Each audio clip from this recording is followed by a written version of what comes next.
On my way home, I ran into a god who asked a perfect 750 Gaokao score, or 75 million yen. Was that even a real question? Hesitating for even a single second would be an insult to 75 million yuan. With that much cash in my pocket, who cares about the Gaokao? But somehow I still chose the it all started when I saw a post online. The author asked 75 million in cash or a perfect Gaokao score. Which one would you choose? Ugh, another brainless question, I thought. I grabbed my keyboard and immediately started roasting the guy. All you do is post these hypothetical choices. Are you actually going to give me if I choose? Surprisingly, the creator replied telling me to try choosing first. I laughed out loud at that. Is that even a choice? College grads are a dime a dozen. 75 million yuan could hire 10,000 of them to work for me. But then I thought, if a perfect Gaokao score were guaranteed, being the nation's top student would be legendary. The poster replied instantly again, if you pick the score, you will absolutely get a perfect grade plus genius problem-solving skills. But you can't tell a soul about this, or the powers vanish. He sounded so mysterious, so I just joked back, if that's real, I'll take the perfect Gaokao score.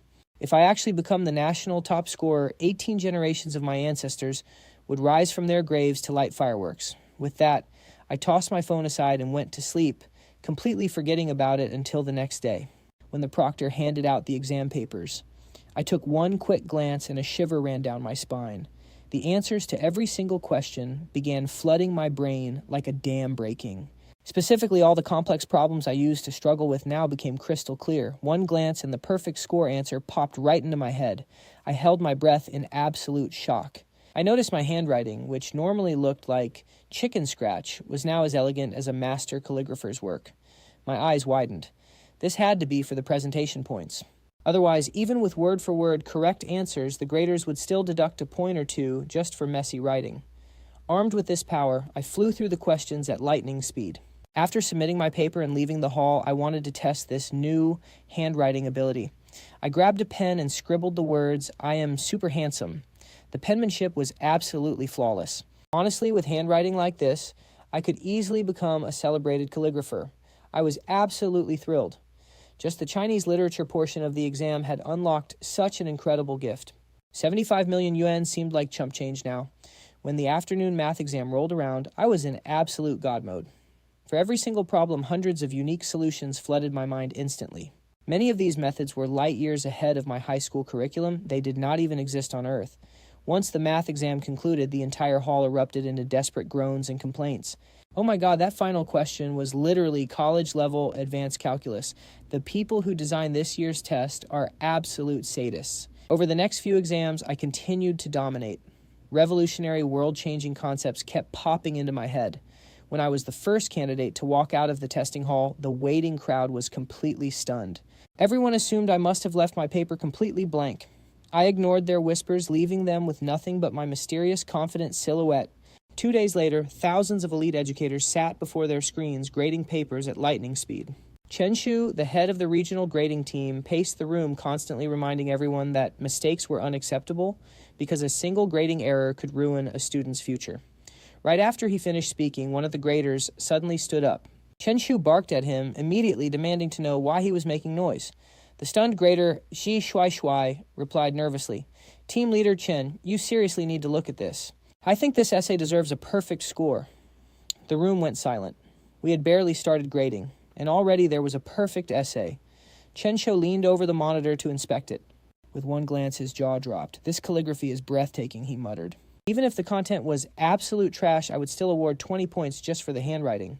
But as he actually read the words, Chen Shu got chills. In just over 1,000 words, the student had perfectly captured the entire history, triumph, and tragedy of our nation. "Report this immediately," he shouted. Our team might have just found the very first perfect essay of the year. A few days later, the math grading began. A teacher suddenly cried out in confusion over a specific paper. "Every single answer is right, but I cannot comprehend this problem-solving logic." The exact same confusion repeated across other subjects. When the official results were finally released, I had actually achieved a perfect score ranking #1 in the nation. This news sent shockwaves across the country. My classmates fell to their knees, crying out that the gods must be blind. How could a notorious slacker like me, who never studied, suddenly become a national academic legend? But my classmates were nothing compared to the professors on the grading panel. They were completely baffled because they simply couldn't comprehend how I had solved the math portion. Absolutely no one on earth had ever seen these methods before. Suddenly, representatives from every prestigious university grabbed their phones, scrambling to offer me early admission. Meanwhile, my parents were completely dumbfounded. My dad looked up from the TV and told my mom, "Look at the news. A high school senior named Liu Chuan just got a perfect score." He has the exact same name as our boy. Overhearing this, I walked out of my room and asked, "Is there a chance that Liu Chuan is actually me?" I pulled out my phone to show them. The perfect 750 score nearly blinded them. My dad stared in silence for a long time, then suddenly ran outside yelling that our ancestral grave must have exploded. I quickly calmed them down and revealed my real plan. I wasn't going to university yet. Instead, I wanted to challenge the exam setting board to make next year's test impossibly difficult. Then I would announce that I was retaking the exam. For normal students, the test is just a ticket to college. But for me, it was something entirely different. Every time I sit for the exam, I unlock all the advanced scientific knowledge hidden within the questions, turning myself into a world-class mathematician or physicist. I recalled how foreign nations tried to stunt our country's growth with various technology bans. If we could get those restricted scientific subjects featured on the national exam, wouldn't we solve our technology bottleneck instantly? Obviously, I kept this secret to myself. After promising my parents I would enroll next year, they reluctantly agreed to let me skip this round. The very next day, a massive wave of reporters descended upon our home, desperate for an interview. Along with them came admissions directors from the country's elite universities. They were already bickering in the yard, fully prepared to battle for my enrollment. Just as my parents and I stepped outside, the sheer size of the crowd left us speechless. The university representatives rushed forward, crowding my parents and shouting incredibly generous offers. Some promised full tuition waivers, housing, and hefty stipends. Others offered a 30,000 yuan monthly allowance. Southwest College refused to be outbid, promising me an independent laboratory with 300,000 yuan in annual funding. Even better, they promised this research grant was mine, whether I ended up enrolling there or not. The moment they heard that recruiters from Gay-Wu and Shangtang universities panicked. "Hey, playing dirty, are we? You're saying we only offer funding if students choose our school, while you will give it to him unconditionally? That's completely unfair." But then what I said next left everyone in the room utterly stunned. Teachers, I've already made my decision. I'm repeating my senior year for another 12 months. Instantly, their minds went blank. What on earth was happening? A pack of reporters smelled a massive scoop and rushed over.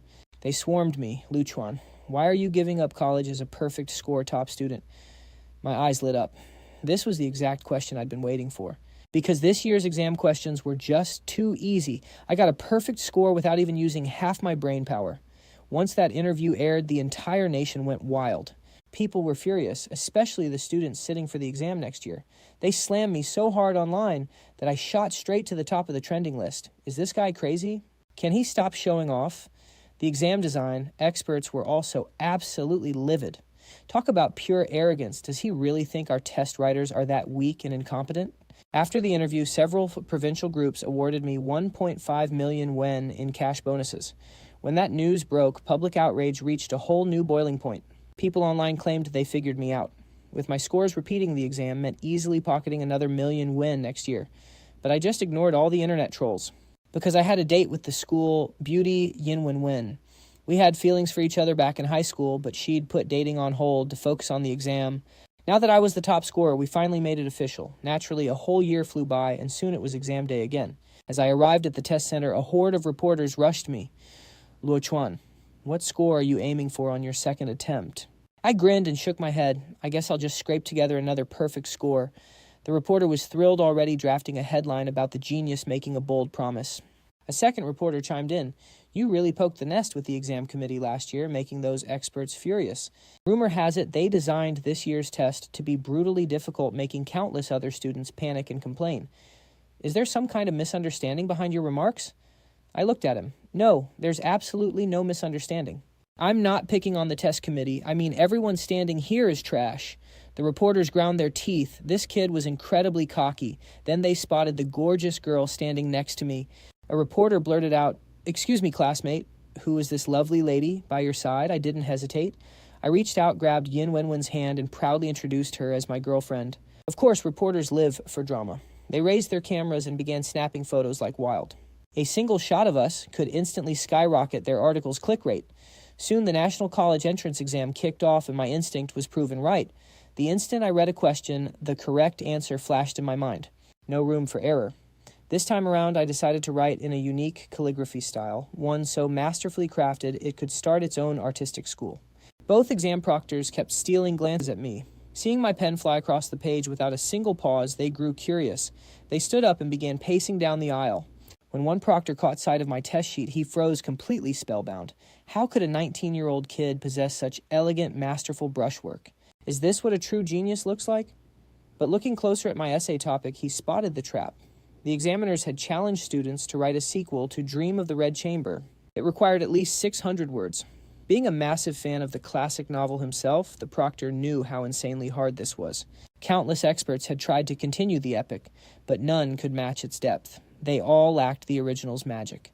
Seeing me write effortlessly, without a moment's hesitation, his jaw practically dropped. By the time I filled the page, his curiosity was eating him alive. He was dying to read it. Meanwhile, the other students watched me turn in my paper early again and rolled their eyes.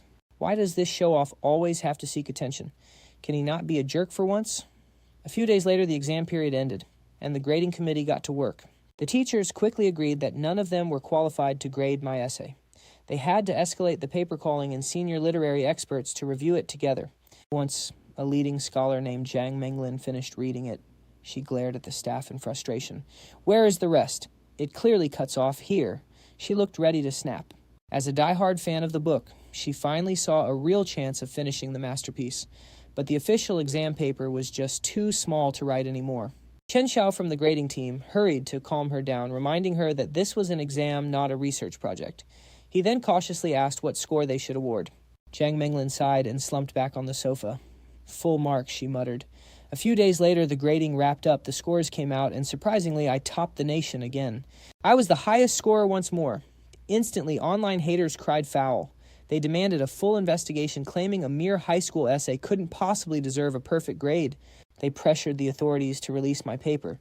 Sensing the growing public outrage, the Ministry of Education took action and published my essay online for everyone to see. The moment it went live, it went viral across every major social media platform.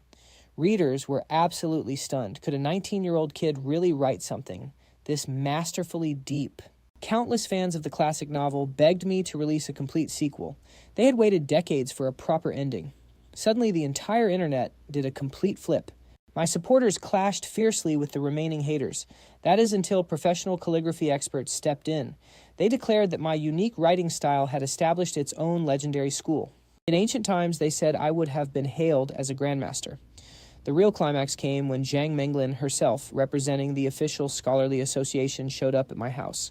She arrived with a pack of reporters pleading with me to write the rest of the epic masterpiece. They desperately wanted me to complete the story.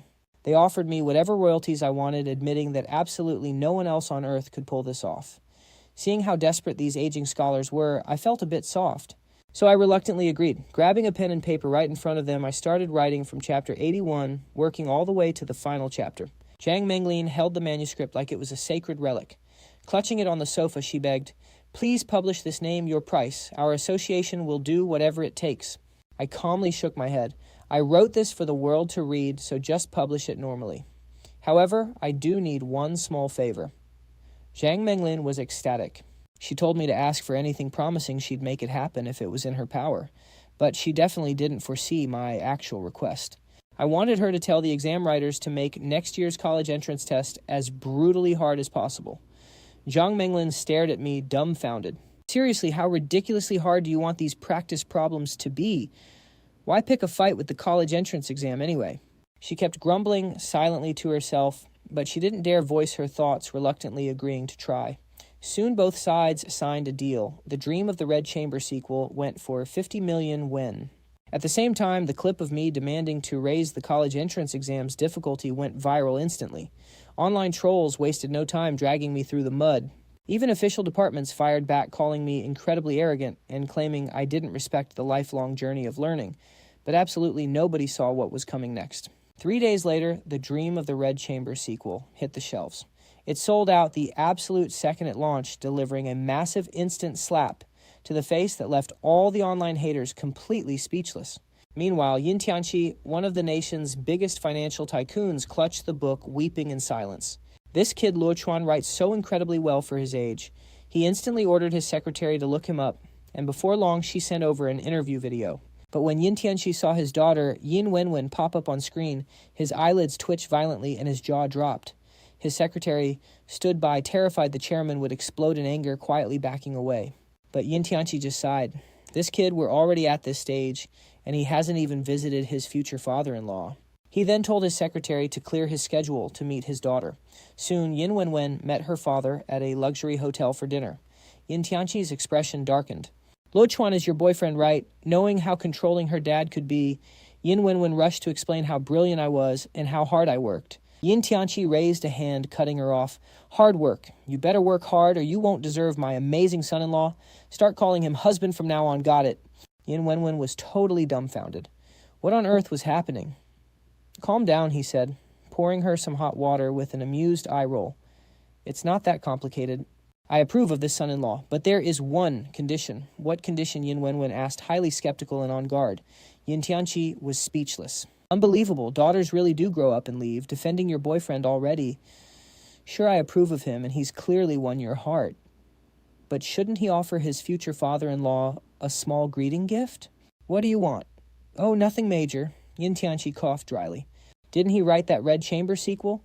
Can I get his handwritten original manuscript? Yin Wenwen immediately sensed something was off. She knew exactly what her dad was up to. I have a use for it. Just tell me if it's a yes or no, Yin Tianqi said, stubbornly tilting his head. Yin Wenwen replied she had to ask me first, then go ask him. Yin Tianqi agreed. As she turned to leave, he quickly called out, Hey, be sweet when you ask. Okay, don't go upsetting my amazing future son-in-law. Yin Rochu instantly felt like she was adopted. When she got home and told me the whole story, I just shook my head and smiled. I really didn't expect Uncle Yin to find out. As for the Red Chamber manuscript, I gave it to you ages ago. Since it's yours, what you do with it is entirely up to you. I have no objections. I pulled Yin Rochu into my arms, kissed her, and said, You really don't need to be this formal with me. We're equals, right, of course, but I still wanted your approval. She sighed in relief, blushing from the kiss. I'm so glad you agreed, though. Now, there's no more resistance between us. Later, Yin Rochu and I went to meet my future father-in-law. Everything started off great, until he suddenly coughed dryly.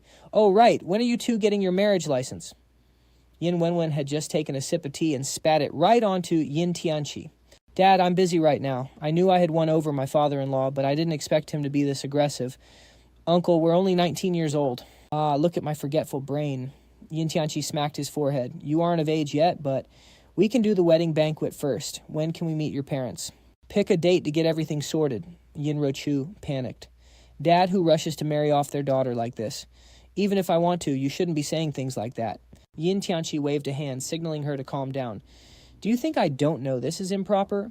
But with a son-in-law this good, if we don't lock him down fast, what if someone steals him away? Hearing that, I was completely speechless for a second.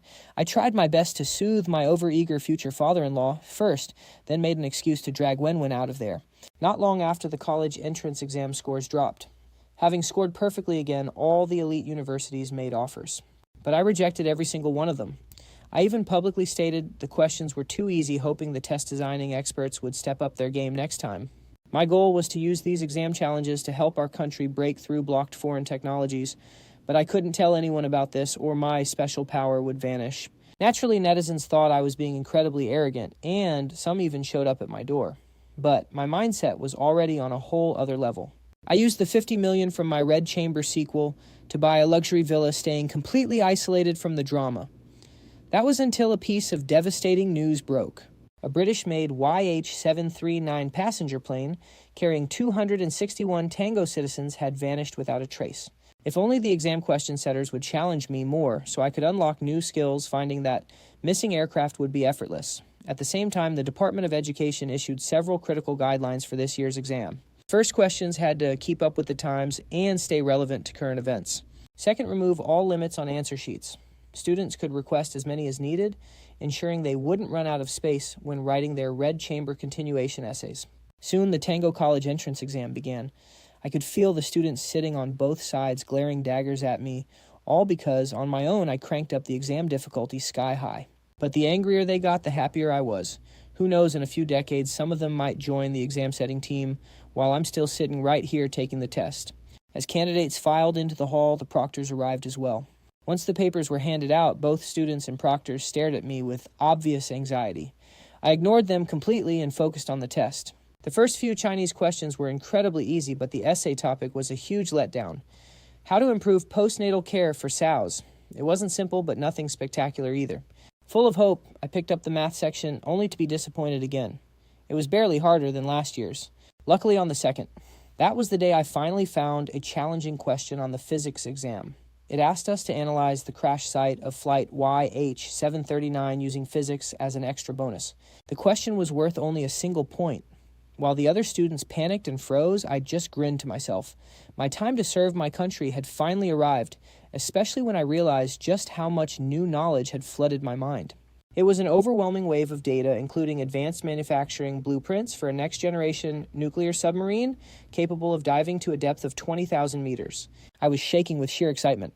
Who knew a single exam question could grant me this much advanced technology? It was an incredible win, but then a sudden thought hit me. Was this knowledge meant to help me locate the lost aircraft? In the real world, the investigation had hit a dead end. After our college entrance exams finished, everyone was debating the crash site, though nobody could agree on a theory. There was no official correct answer. 2 weeks later, the exam results were released, and sure enough, I scored 749 points. I knew my answer was absolutely correct, but they denied me that final point. No matter. I decided to prove it online even while everyone mocked me as a washed-up prodigy.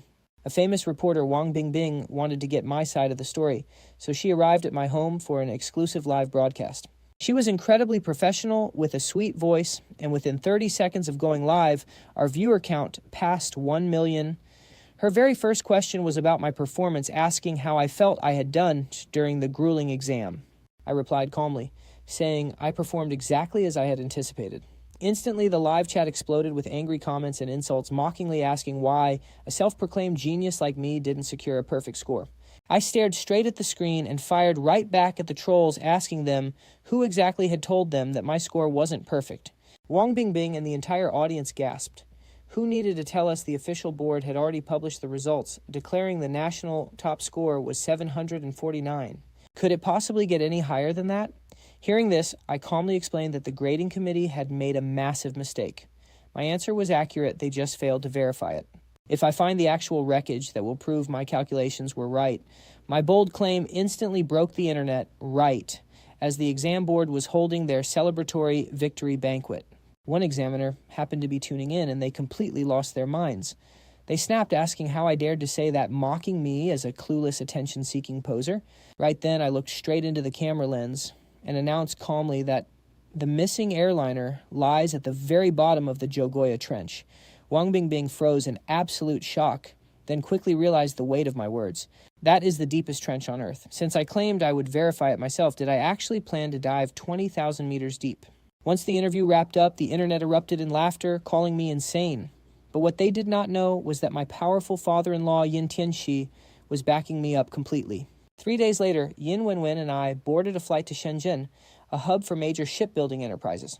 When Yin Tianxi heard about my research plans, he gifted me an entire building rent-free to serve as my personal laboratory. Standing before my new staff, I announced our very first project, building a state-of-the-art deep-sea submersible to retrieve that lost aircraft from the trench. As news of the project spread, online backlash intensified with critics accusing me of exploiting a tragedy for clout. However, the trolls went silent when they discovered my company owned hundreds of patents. We held advanced technologies that even massive global conglomerates relied on. Finally, 3 months after establishing Future Tech, our deep-sea vehicle was fully assembled and prepared for sea trials. Since it could navigate extreme depths effortlessly, I named it Gong Gong after the water god.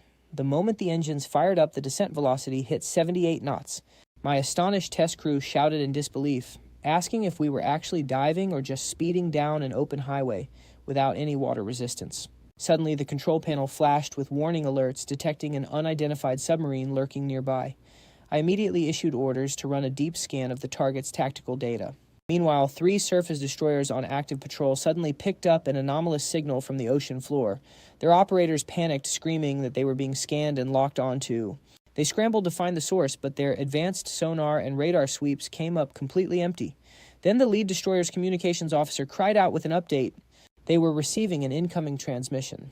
Captain Shu Hong exhaled slowly, realizing it couldn't be a hostile vessel, or they wouldn't have reached out first. Directly after that, we connected with him and shared our surprising findings, warning his crew that an intruder submarine was lurking deep within our home waters. Armed with our precise coordinates, Captain Shu Hong immediately ordered his fleet to corner the target.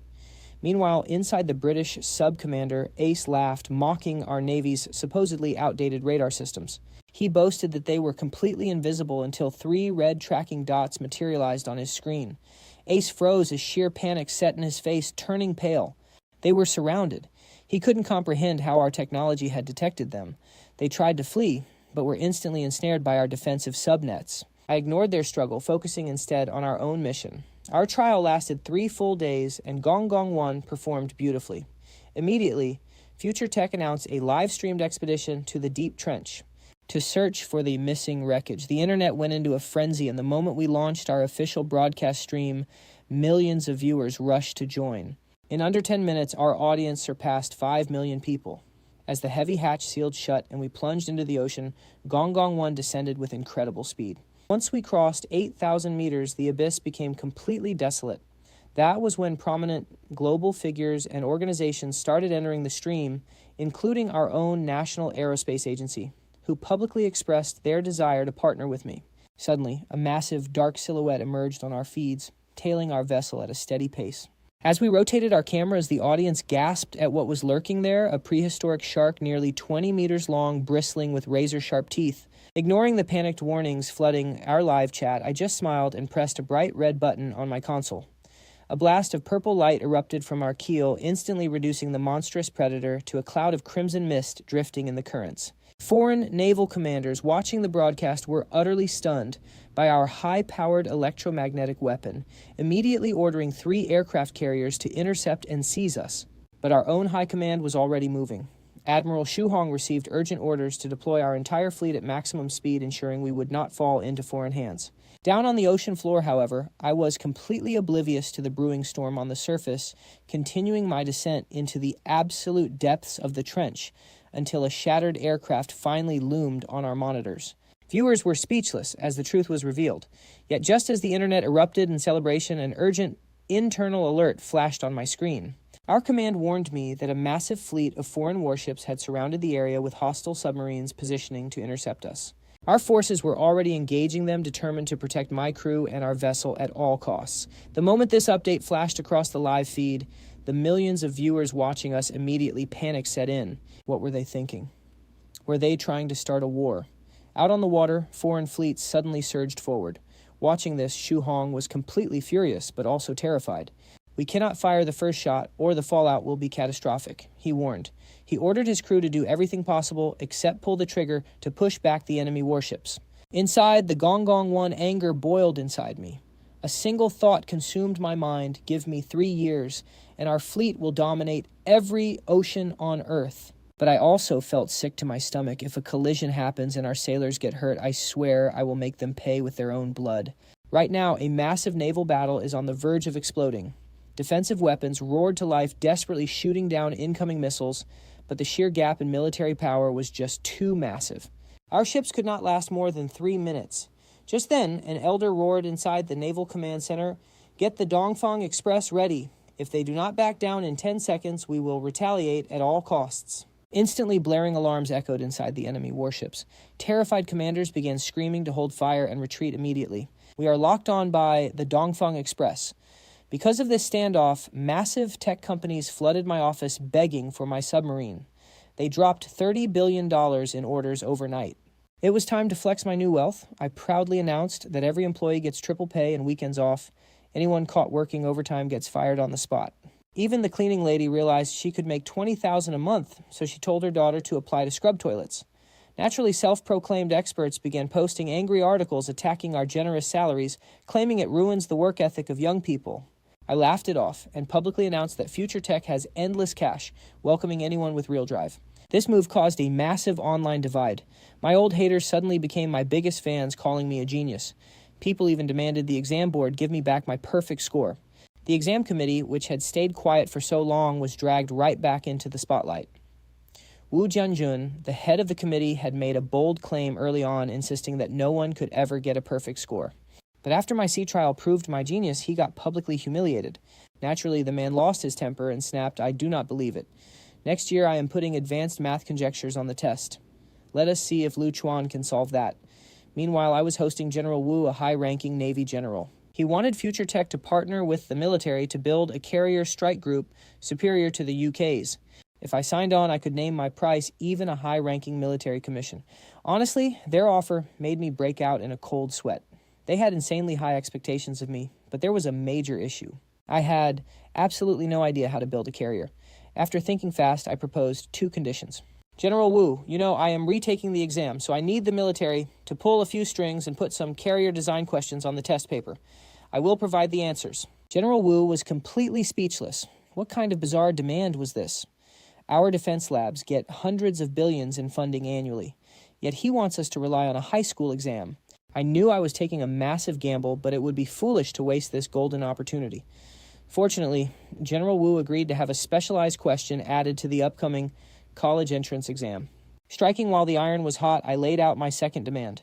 "If I successfully solve your carrier issue, I want you to help me secure a weapons research and production license." After some intense negotiation, the military delegation left. Back inside, my assistant could not help but ask General Wu why he agreed to my terms. The general smiled mysteriously and replied, "With the exam reform happening, we can easily slip a 1-point question onto the test on behalf of the military. The education department will not refuse a tiny favor. If Lu Chuan can truly save our Navy from this crisis, we would gladly give him 30 weapons licenses, let alone 1. As I watched the general leave, I silently prayed the next exam would ask something crazy like how to repel a Thanos invasion.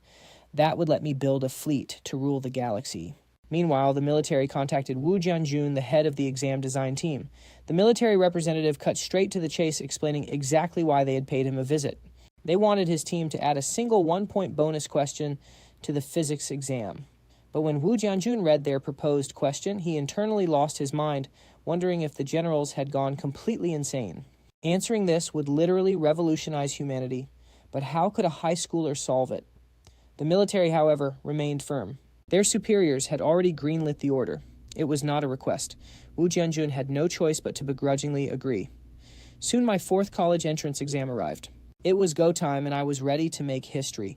When I reached the testing center, reporters packed the streets. Online betting sites were even taking wagers on whether I would secure another perfect score. Once the test began, the language and math sections were surprisingly normal. The students relaxed, thinking there would be no surprises this year.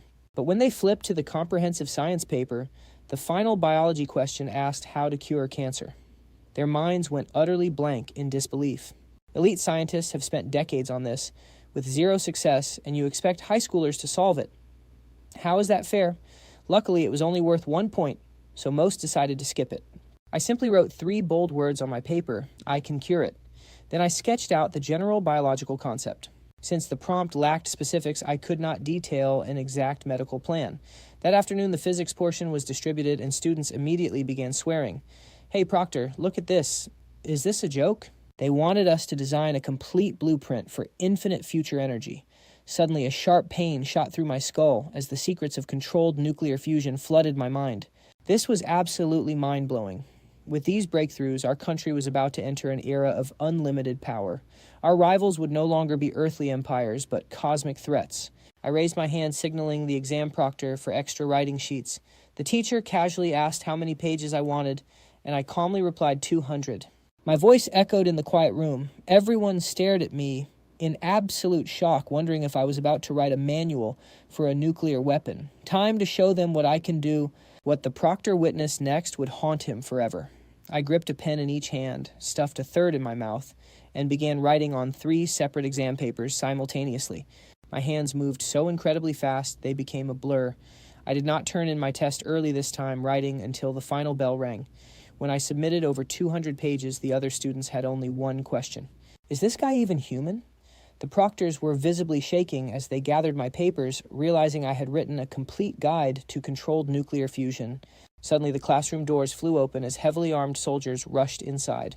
Their commander, a polite-looking officer, stepped forward and announced that my exam papers were now classified state property. The brass had authorized the military to seize them immediately. Meanwhile, back at headquarters, General Wu waved his hand, deploying his elite special forces. A military brigade surrounded the conference hall once the papers arrived. Without his direct order, anyone trying to leave would be shot on sight. Inside, the researchers began to read. As they read the answer sheets, they went absolutely wild as if possessed. My God, this is controlled nuclear fusion. If we verify this, we will leap 100 years ahead. How on earth did this data end up on exam papers? Is the college entrance test really this insane now? A few days later, I decided to launch a nuclear energy startup. During our research and development phase, Wu Kui showed up unannounced. He brought a military weapons trade license announcing that the Army wanted to invest heavily in our nuclear project. With the backing of several powerful players, a $1 trillion energy corporation was born.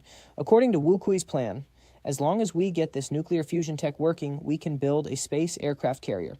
But then Li Changgang started muttering again, questioning the authenticity of the documents.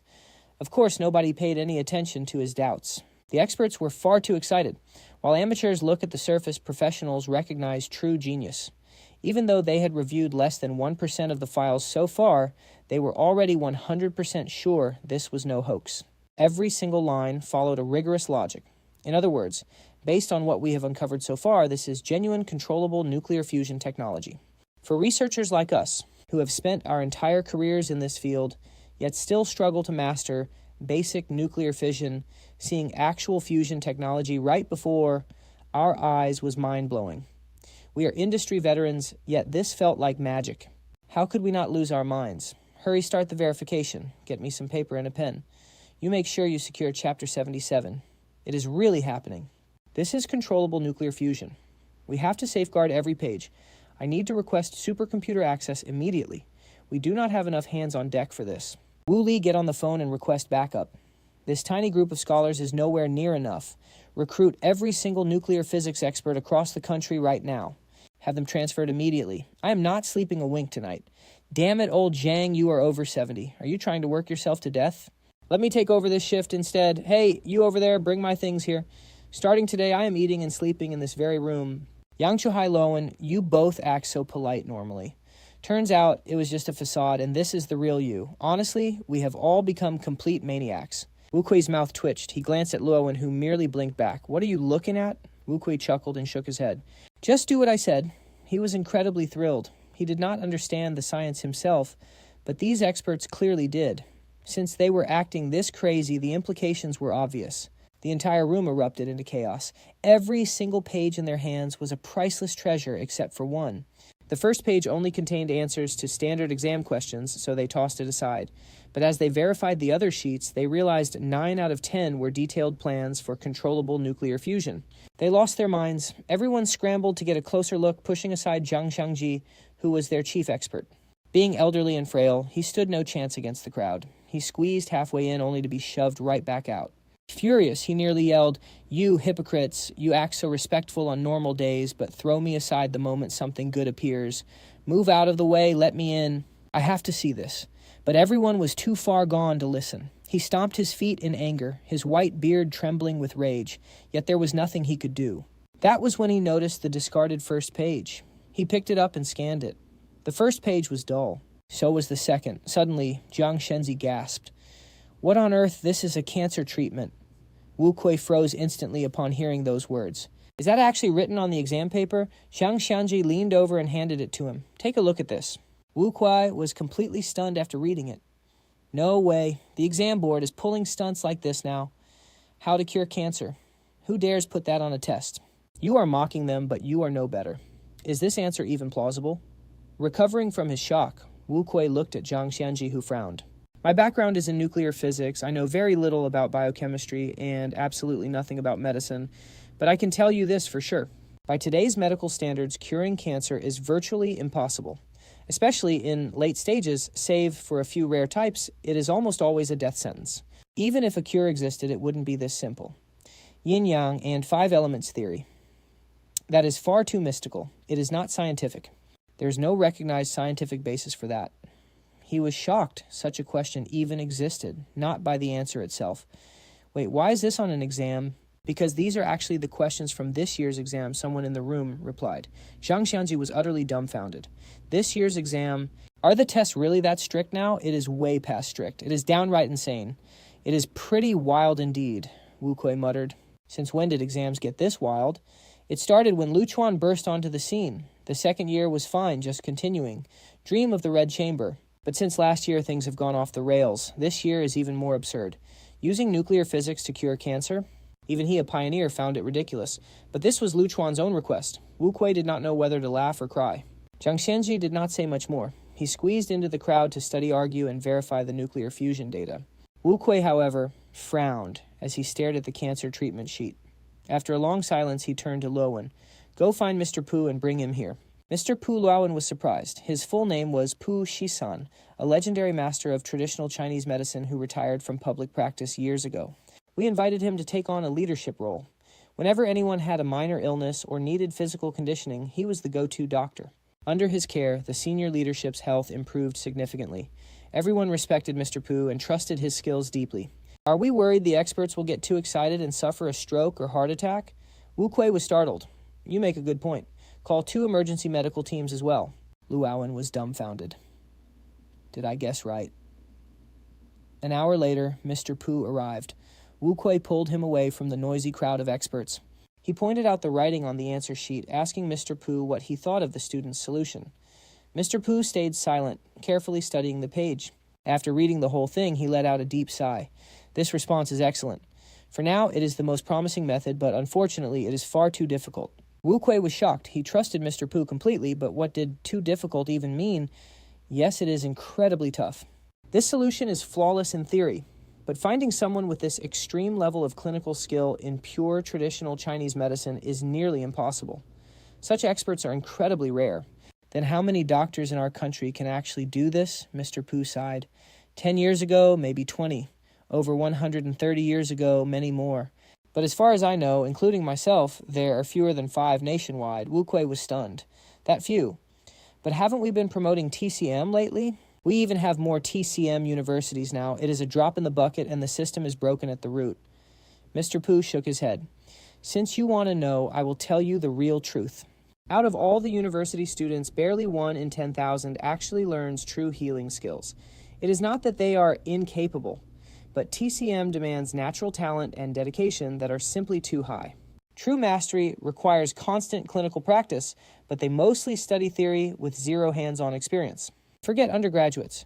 Even doctoral graduates rarely dare to claim they possess genuine healing skills. Therefore, the absolute best way to preserve TCM is through the traditional master-apprentice model. A master guides an apprentice, starting with transcribing herbal prescriptions. But it is not just mindless writing. As the master diagnoses patients and reads pulses, the student closely observes. Next, the apprentice is allowed to feel the pulse and examine the patient. Once the master drafts the formula, the apprentice copies it, and afterward checks the pulse again to cross-reference and solidify the lesson. Throughout this intense journey, the apprentice must study countless ancient medical texts mastering herbal pharmacology and acupuncture. This process normally takes 20 to 30 years. Even the most gifted students must study for 10 to 20 years before they can be deemed moderately skilled. But given our current environment, practically no one has the patience to endure such a long apprenticeship. After all, people need to make a living. They must support their families, and even if money is not an issue, studying TCM is incredibly dry and tedious. Very few can stay dedicated for so long. On top of that, we face 2 massive external hurdles. 2 major problems. Wu Kui was stunned. He had no clue traditional medicine was this challenging. It is not just hard to master. There are external roadblocks. Yes, 2 major crises. First is the quality of herbal ingredients. The herbs sold today are not necessarily fake, but low-grade materials are frequently sold as premium stock. They are harvested too early, making their therapeutic potency weak, or they are cultivated in the wrong geographical regions. These endless issues ruin the effectiveness of any herbal prescription. Second is the loss of clinical standards. We traditional practitioners always strive to strengthen vital energy, eliminate toxic pathogens, and maintain the delicate balance of yin and yang alongside the 5 elements. But this sounds far too abstract. Many modern TCM students and even certified doctors do not grasp or truly believe in these core philosophies, so they just memorize theories by rote. How do they prescribe? They rely purely on modern clinical tests. But Western lab work and traditional medicine's 4 diagnostic steps, observing, listening, interviewing, and pulse reading, are entirely different concepts. Instead of diagnosing the underlying patterns, they end up merely treating surface symptoms. It seems like a minor shift, but the results are vastly different. In this environment, healing is reduced to pure luck. If a patient is fortunate and the formula happens to fit their condition, it works. If not, then at best, their illness worsens.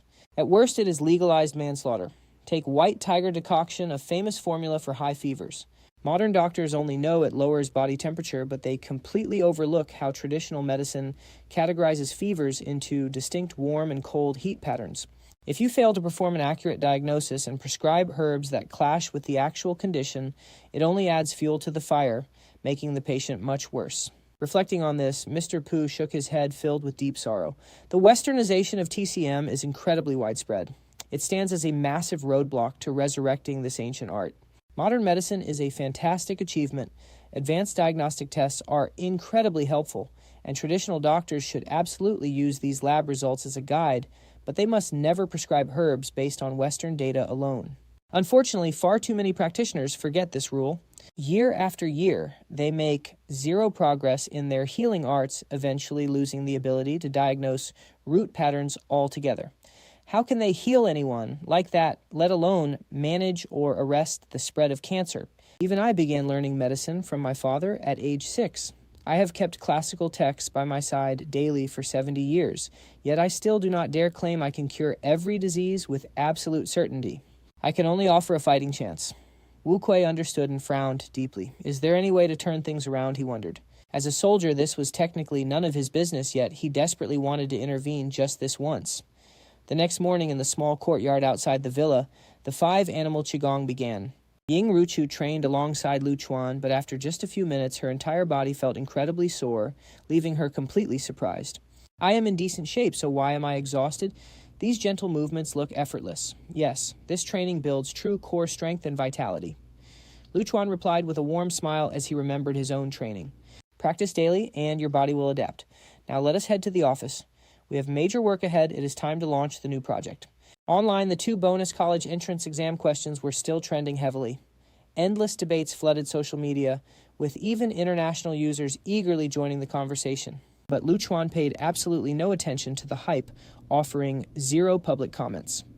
An hour later, back at the corporate headquarters, Lu Chuan Ruchu and Secretary Zheng gathered in the private office. Should we summon the rest of the team? No need, Lu Chuan said, waving his hand. They are fully occupied with the shipyard. We do not require their assistance for this phase. We will bring them in later as needed. I brought you 2 here specifically to initiate this launch.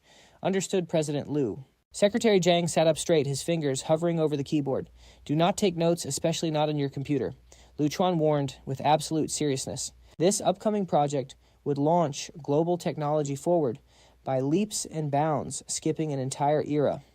Not a single microscopic detail of this research could ever be leaked to the public. Otherwise, the consequences would be catastrophic. Besides, Lu Chuan knew adversaries were already watching him. They might not know his next move, but anything tied to Gong Gong 1. Plenty of people want to steal this data. If he's careless and saves these files on an online computer, they'll easily snatch them up. Even if they steal it, decoding it would take years. But why hand it over? Those foreign buyers are completely untrustworthy, and they certainly don't have our best interests at heart. They definitely mean harm. Hearing this, Secretary Zhang grew tense. Luo Chuan demanded the absolute highest grade biophysics and chemistry lab, saying money was no object. The lab must be top tier. If she didn't know what gear to buy, she could hire industry experts immediately. No expense would be spared to get this running. Consulting fees were no issue. Luo Chuan wanted her to contact raw material suppliers next. If any were foreign companies, they needed to move fast once pricing was set. They had to import everything at lightning speed. This was likely a one-time shot. Hearing this, Secretary Zhang's face went completely pale with utter shock. But then Luo Chuan paused as a massive hurdle crossed his mind. Those foreign suppliers would likely refuse to sell directly to Future Tech, using it to blackmail them. After all, he had recently angered those global tech giants. Trying to import crucial materials now meant they would surely do everything to block or ruin Future Tech. They would try to crush them, but Ying Ruchu offered a solution suggesting they recruit a few strategic partners to handle the imports. Those partners could import materials under their own corporate names. Luo Chuan nodded in agreement. They absolutely needed allies, just like they did for the prior project. They needed powerful allies to run interference. This new venture involved nuclear fusion and complex support tech. Future tech simply couldn't protect such a massive breakthrough alone. Even with local finance groups and massive conglomerates backing them, they needed more. Securing state-level backing was crucial for stability. He decided to put that issue on hold for now. They would deal with that later. Domestic materials could be bought normally. Luo Chuan then looked at Ying Ruchu, smiled, and asked her to contact Uncle Yang to see if he was interested this time. He also told her to check with Uncle Wang, keeping the actual project top secret, while asking if they wanted to partner up. Naturally, they would only invest and collect dividends, holding absolutely no voting rights. As for the equity split, Luo Chuan decided on 100 billion Tango dollars for 10% of the company. It was a fair price. Once this nuclear project launched, its value would eclipse 1 trillion Tango dollars, though they had nothing tangible just yet. Valuing a raw concept at over 1 trillion was already pushing it. If he demanded more, Luo Chuan worried even his own future father-in-law would think he was being greedy. Besides, no one values a startup at its peak potential during day one. Those partners would also have to put in massive effort alongside their substantial cash investments. Plus, Luo Chuan was short on personal cash. While future tech was highly profitable, capital needs depended entirely on the venture. Other projects were cheap, but this was different. But for bleeding-edge global tech, $10 or $20 billion was pocket change. In the chip industry, throwing 50 or even 100 billion at a project might yield absolutely nothing.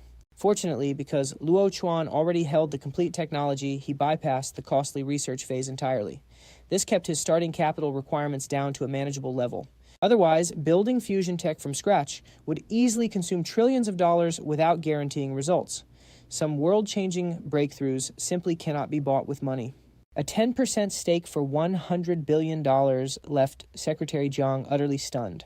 What kind of venture could possibly command such a massive trillion-dollar valuation before launching? If anyone else had claimed this, she would have dismissed them as a delusional con artist. But because it was Luo Chuan, her shock was very real. Luo Chuan then instructed her to secure all necessary permits and licenses from the government. She nodded immediately, confirming she would handle it right away. Asked about the sector, Luo Chuan smiled. This fusion project would be called Future Energy. It would be Future Tech's second subsidiary. He bypassed the word nuclear because his knowledge spanned far beyond atomic power, reaching into even more advanced technologies. Though current human technology made those impossible to build today, that would soon change. But just hearing the term nuclear energy made Secretary Jiang's jaw drop. She trembled with wild excitement, goosebumps instantly covering her arms. Her heart was racing as she stared at him, completely overwhelmed by the sheer scale of it. She suddenly gasped, asking if he had also aced that infamous college exam. Nuclear fusion explained everything, especially why the project valuation was set so incredibly high. If they actually built working fusion reactors, $1 trillion valuation would be absolutely nothing. Luo Chuan just smiled, knowing the true scale of what was coming. Secretary Jiang was utterly speechless, nearly forgetting to breathe. But another realization hit her. If he got a perfect score, that meant he solved the impossible extra credit question. Her mind went completely blank. Despite having witnessed massive corporate deals in her career, she found it absolutely impossible to keep her composure in front of him right now. A moment later, she exited the office. Luo Chuan noticed faint wet patches left behind on the leather chair, showing just how intensely she had reacted to the news. It was purely from nervous sweat. She had been so incredibly thrilled that her clothes were completely soaked through. Ying Ruchu then smiled, saying she would go contact her father. She planted a quick kiss on Luo Chuan's cheek and left with a massive grin. Even though he had warned her about this project, she was still stunned.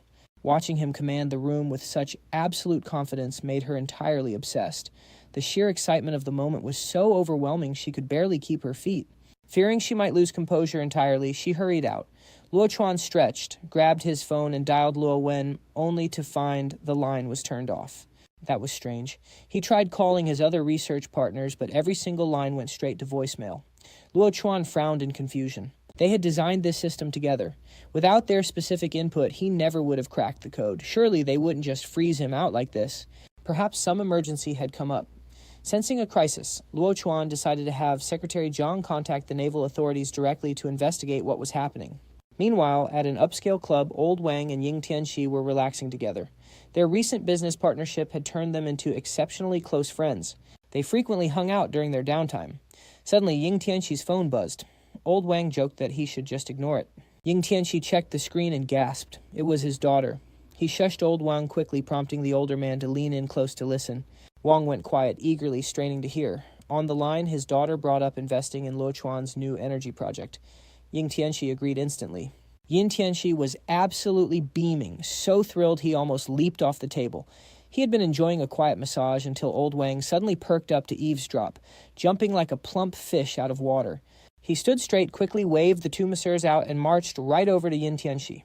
He pressed right up against him, putting his ear to the phone. $100 billion for a 10% stake.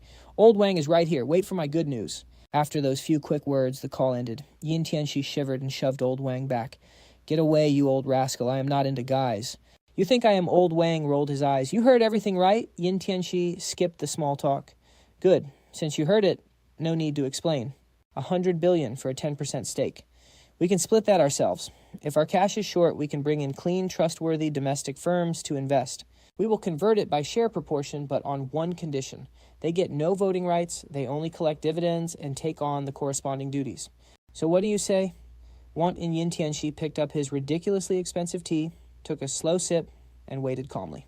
They will have to meet their obligations. So what is your move? Want to invest? Yin Tianxi grabbed his pricey tea again.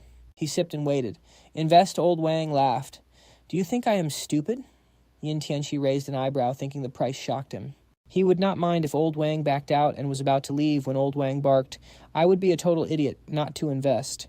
Ever since Huafu Group grew, we have made endless investments, but none turned a profit this fast, this smoothly, and with zero hassle except for that future media project. I have seen Lucian's talent myself, and his character is gold. His new project wants $100 billion for 10%. Even an idiot can see it is going to be massive. If I skip this, I am crazy. Yin Tianxi was surprised. You actually have that much cash, I will sell my futures and other assets. I can raise 20 to 30 billion within a month. Does your Huafu Group have 70 billion in liquid cash? No, Old Wang shrugged. But I can sell assets, land, or shopping malls. Worst case, I sell at a discount. Liquidating is easy. A fire sale. You really trust my son-in-law that much? Oh, shut up! Stop acting like you are not getting a steal, Old Wang snapped. Your son-in-law is a genius, why so smug? My only regret is having an unambitious son. If I had a daughter, even an ugly one, I would spend millions on plastic surgery just to steal your son-in-law. You do not have that chance, Yin Tianxi smirked. My daughter is a natural beauty, no cosmetic surgery needed. Old Wang jumped up, cursing. Soon they both began dumping their assets, triggering major shocks in the financial market. Yin Tianxi unloaded nearly 30 billion in futures, sparking absolute chaos. The futures market spiraled into wild turbulence. Not only did prices crash, but retail investors panicked. A $30 billion dump instantly threw everything into chaos. Prices fell off a cliff, triggering a massive wave of panic, selling among ordinary traders. Soon even major financial institutions and big funds were screaming. Because they were heavily invested, they could not let the market collapse. To stabilize prices, they had to step in and buy up the shares. Normally, big institutions buying shares is standard practice, but now they were forced to buy blind, with absolutely no idea why they were being dragged into this. They feared their own data was outdated and that someone with insider info was dumping shares. Should they keep buying, or was it a trap? So they bought while frantically hunting for clues, swearing the whole time. Finally, they unmasked the culprit. It was Yin Tianxi, that absolute bastard. He was quietly dumping massive blocks. When they realized they lost it, you son of a bitch, you crashed the market just for cash. You ruined us. They bombarded Yin Tianxi with calls, screaming furious insults the moment he answered. He knew he was in the wrong, so he just took the heat. He laughed it off with a smile, but when they asked about his new investment, he kept his mouth shut. Why would he share a gold mine? We are industry rivals, so why would I help you get rich? Keep dreaming. Meanwhile, Old Wang quietly began putting his commercial properties and plazas up for sale. His malls were highly coveted. Once other developers heard about the discounts, they rushed to buy. Their speed in raising capital was truly astonishing. Meanwhile, Secretary Jiang headed to the government office to secure energy permits. As the chief secretary of future technology, his path was incredibly smooth. The company enjoyed massive policy perks and top priorities, making the process lightning fast. But once he completed the final set of paperwork and handed over the official documents, things hit a sudden roadblock. The clerk, who had been smiling warmly, suddenly froze in absolute shock. As he went to stamp the license and log it in, his eyes widened. This is insane. The main business includes nuclear power development and distribution. There is no precedent for a private company doing this. Sure, the state allows private investments in nuclear plants, but building and running one entirely on your own. The clerk stared at Secretary Zhang, his mind completely blown. I cannot stamp this approval. He was half laughing, half terrified. You cannot just sign off on something this massive. If anything goes wrong, my career is finished. I lack the authority. Secretary Zhang was not surprised. He smiled and said, that is fine. Could you bring in your manager instead? The clerk sighed with relief. Passing this hot potato up the chain made perfect sense. The manager arrived shortly, but after looking at the papers for a few minutes, his head began to spin. Secretary Zhang, please wait a moment. I must call my department director. This is way above my pay grade. An hour later, a crowd of 8 senior officials was huddled behind the desk, each higher ranking and more imposing than the last. The clerk was squeezed into a corner, trembling.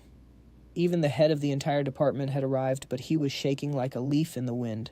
He was drenched in cold sweat. It was June, and the AC was blasting. Normally, nobody would sweat in here, but right now they were all sweating like crazy. This is utterly insane. The chief director, Chen Wenbin, wiped his wet forehead, trying to remain calm. Seriously, if anyone else brought this kind of paperwork to my desk for a stamp, I would have yelled them right out the door. No, I would be swearing. If anyone else brought this in, and my own subordinates actually dared to call me over for it, they would be getting a massive piece of my mind too. They would all get scolded. But there is no what if here. Future Technology is a massive star company in Shenzhen, even if they are only worth tens of billions right now. Everyone knows they have a massive future, and going public could easily push their market cap past $1 trillion. Plus, the official policies are very clear. The higher-ups ordered us to give them a green light all the way, provided they do not break any laws. But who actually dares to approve this right now? I certainly do not. Let someone else take that risk. Chen Wenbin sighed deeply and admitted Secretary Zhang, if Future Technology wants to establish a new subsidiary, we should absolutely support you. It is a major investment in Shenzhen that will create plenty of local jobs and attract some incredible top talent. But when it comes to nuclear energy licenses, I simply do not have the power to sign off on those. You might want to contact the higher-ups instead. Secretary Jiang expected this. They would not dare to approve this so easily. He smiled calmly and said, there is no rush. Why don't you hear how much we plan to invest in this first? And Chen Wenbin froze, his heart instantly racing. How much? The first phase alone is 1 trillion yuan, and Secretary Zhang did not even blink saying it. Other investors only put in 100 billion yuan for a 10% stake, making the total 1 trillion. Hearing that, Chen Wenbin shuddered in shock. A sudden wave of courage hit him to take the risk. Sure, this whole project is a massive scorching hot potato, no lie. But what if we actually pull it off? Putting everything else aside, landing a 1 trillion yuan investment right here in Shenzhen would be an unbelievable achievement. I thought my chances of a promotion were totally dead. But with this achievement under my belt, who knows what could happen? Screw it, I am going to do this. This would be a massive career breakthrough. I do not dare to stamp the approval myself right now, but I can at least try to move things along. I have to give it a shot. Secretary Zhang, I have an idea, Chen Wenbin said, changing his tune. I will help you submit this to the higher-ups. Secretary Zhang stood up smiling. Oh, by the way, President Liu mentioned this project is not exclusive to Future Technology. Several other domestic investment firms are going to join in too. At the same time, the military will be a controlling shareholder. Hearing that, Chen Wenbin's eyes lit up instantly. The military is involved. That changes everything. In that moment, he wanted to yell, why didn't you tell me that sooner? I will absolutely do my best to help you. He was ready to make a solemn promise. Once Secretary Zhang left, Chen Wenbin grabbed the files and headed straight to the capital, while Zhang went to the Navy. He wanted to meet Luo Wen, but guards blocked him at the gate. They told him Luo Wen and Wu Kui were on a classified mission and couldn't see anyone. Secretary Zhang frowned slightly. I am from Future Technology. President Lu Chuan sent me with important business. Of course, if it is highly classified, I won't disrupt you. I just hope you can pass a message along when there is a chance. The guards paused. Wait, did you say Future Technology Lu Chuan? The two guards looked shocked. President Lu Chuan sent you, yes. Hang on, I will notify them immediately. One guard sprinted off, not even using his radio. Secretary Zhang was completely confused. What was going on? Didn't they just say it was a top-secret mission? The remaining guard noticed his expression and smiled. You probably do not know, but our commander ordered absolutely no visitors or outside business during this mission unless it involves President Lu Chuan. Secretary Zhang suddenly understood, though he was deeply shocked.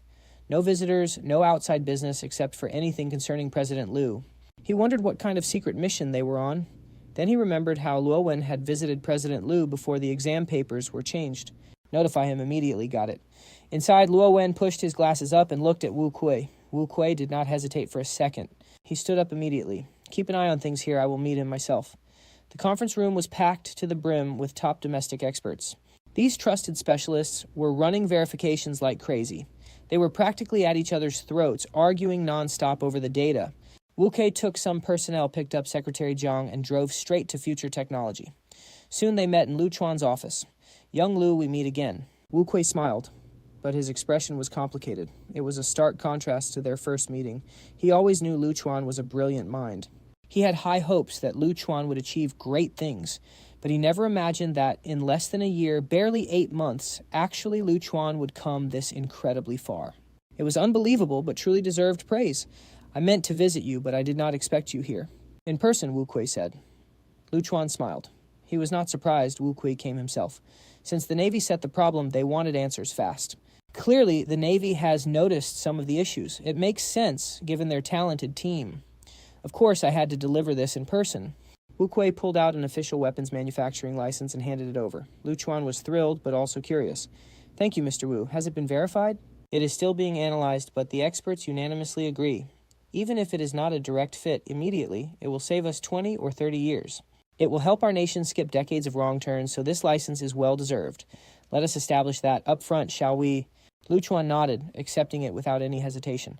He was ready to get down to serious business. As he set the license down, Wu Kui's phone suddenly rang. What, the verification succeeded?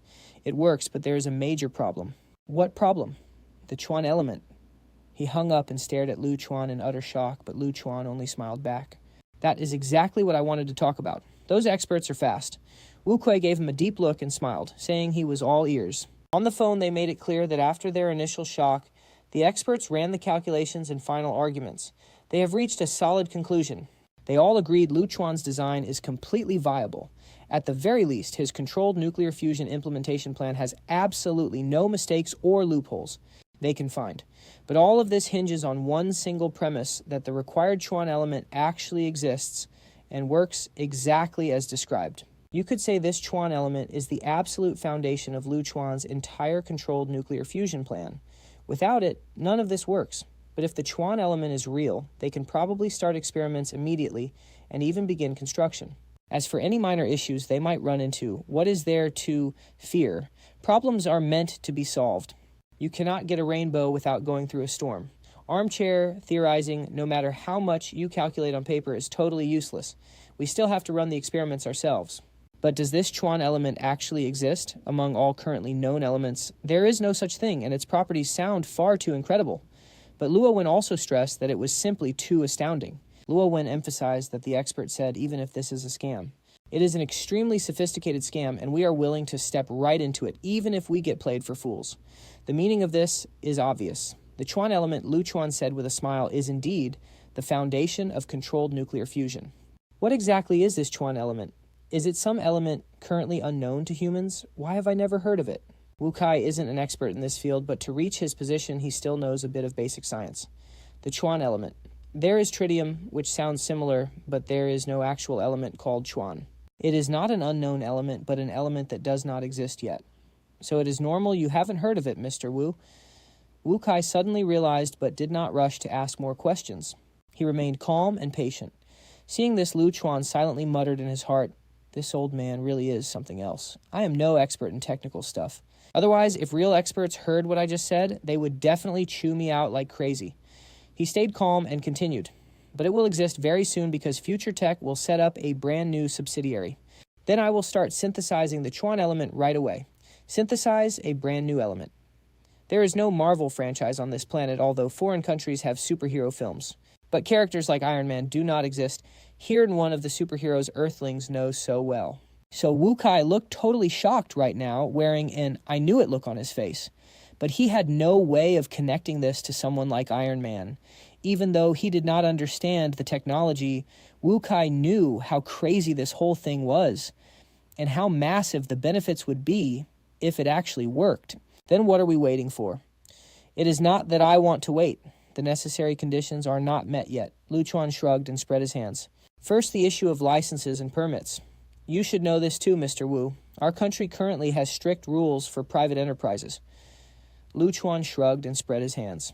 First, the issue of licenses and permits. You should know this too, Mr. Wu. Our country currently has major reservations about private enterprises holding controlling stakes in nuclear energy firms. We have already submitted the application, but we do not know how likely it is to get approved.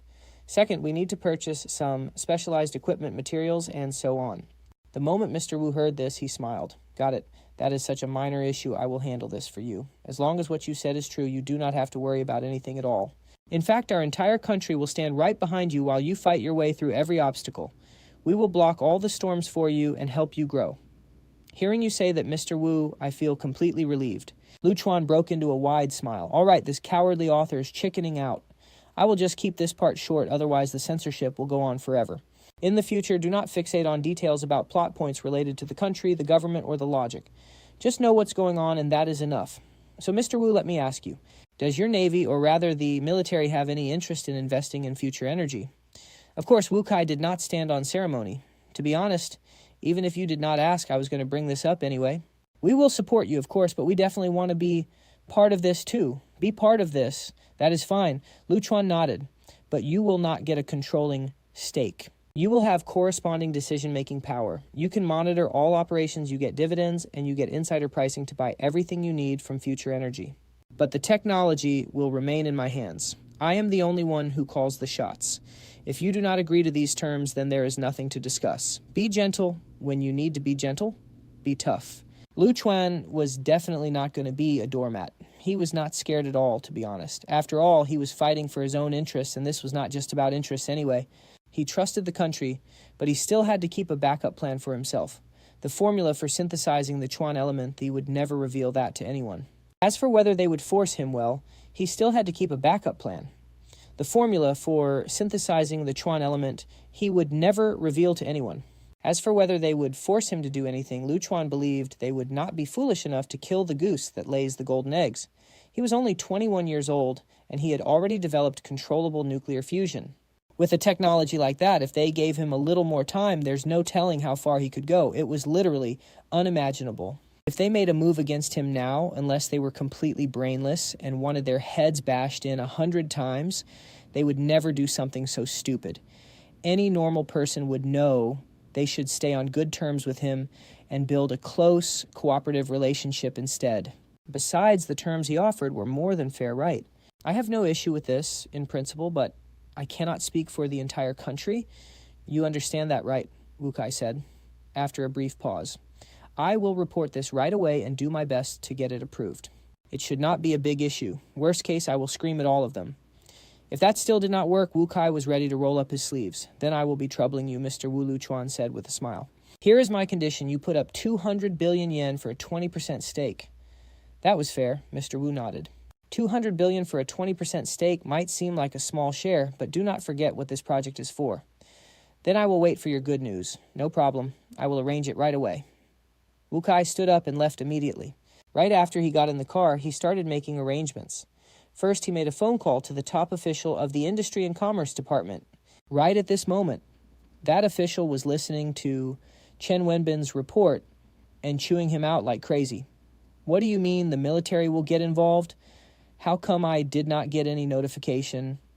If this was real, how would I not know? Oh, hold on. I need to take this call first. I will keep scolding you later. Chen Wenbin huddled there like a bullied little quail. Hello, I am Mr. Wu. What? Yes, there's definitely no problem on my end.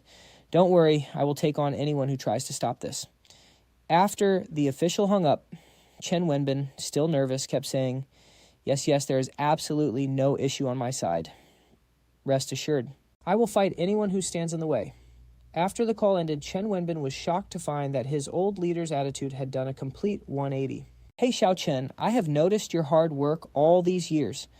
I admit just now I raised my voice a bit too much, but I always handle matters in, honestly, it is all for your own good, but things are different now. This whole project has to go through Wenbin. Yes, you are absolutely right, he agreed, saying, no worries, it is all part of my job. Besides, what else could he do? Call the police, scream at his own boss. Either way, this massive project is actually happening now. Chen Wenbin's heart was pounding with excitement. This was a massive project with over $1 trillion in upfront funding. Once it gets rolling and they get even a tiny result, he will definitely secure a huge credit for this. But he had no clue who was on that phone call just now. Probably someone from the military. Right Future Tech really did get support from the military. That made perfect sense. On his way back, Chen Wenbin slowly sorted through his thoughts. Putting everything else aside, the new material that Future Tech developed was just insanely amazing. It was basically all-purpose, working for both underwater and aerospace gear. They could even use it for gun barrels and fighter jet blades. No wonder they were linked to the military. Wait, is the military backing them this time? Then the success rate must be incredibly high. The more he thought about it, the more excited he got. This is my ticket to the top. Meanwhile, after returning to Navy headquarters, Wu Kui did not say a word. He immediately ordered a private jet to the capital, and using his high status, he summoned almost every top military and government leader. He presented the Future Energy Cooperation Plan backed by expert opinions and verification reports. Before long, these high-ranking officials got into a heated argument. Some naturally supported it, while others opposed it. It was complete chaos, sounding like a noisy wet market. Before long, a fierce debate erupted among them, and some were in favor, while some strongly opposed it. They argued like crazy, no different from a chaotic street market. Witnessing such a scene from these elite leaders was truly rare. The top military leaders, however, stood completely united. Hearing that controlled nuclear fusion technology was within reach and official testing could start very soon, all of them showed immense interest and voted to support it. However, the opinions of the civilian officials varied wildly, with a massive wave of opposition. Soon this high-level meeting turned into a straight-up shouting match. One yelled, "I am a military official, not good with words, but this cooperation is a must." Another replied, "I am a civilian official, but I will stay neutral and keep my mouth shut." Another shouted, "I don't care about military or civilian. This is a waste of resources, and it is clearly way beyond our current technological capabilities. It will just be a massive waste of time. Why throw away so much manpower, materials, and cash? Do you honestly believe a high school kid could develop this kind of technology?" Someone shot back well before the Gonggong 1 was launched, who believed Luo Chuan could actually pull it off. Just one of his new materials is enough to fully upgrade all our military gear. That is totally different. The hell it is. You know absolutely nothing about this. You do not understand a single thing. You military guys only demand defense funds every single year and throw tantrums if you do not get enough. Do you even know how hard it is to make money? This project is doomed, and $200 billion only covers 20% of the budget. Why not just rob us? Bullshit. You guys know nothing. Dignity only exists on the edge of a sword, and truth only lies within the range of our cannons. Easy for you to say, but where do we get that money? Fine, do you want your military budget this year or not? The argument only grew more and more heated. Eventually, they were screaming so hard that spit was flying everywhere. The military brass nearly rolled up their sleeves to start a brawl. Finally, Wu Kui could not stand watching this anymore. He slammed his fist on the table, spit flying from his mouth. "It is just money, right?" They were seconds away from throwing punches when Wu Kui, unable to stand the sight of any longer, slammed the table again, spit spraying across the room. "It is just cash, is it not? If push comes to shove, our Navy will cover the entire cost ourselves. Just allocate our usual defense budget, and how we use it is none of your business. But if we do, the shares of Future Energy will belong entirely to the Navy. If there are future payouts, you will not get a single cent. Do not be so rash." Several neutral bystanders spoke up, trying to calm him down. "Old Wu, your temper is far too hot. Let us talk this over. Think it through before making a decision. Think." My foot, Wu Kui, slammed the table again, making it rattle. "What on earth is there to discuss? I have already made up my mind completely. Arguing with you is a total waste of time. It is settled." His opponents frowned, saying what you are doing is highly inappropriate. You are wasting defense funds that is $200 billion we are talking about.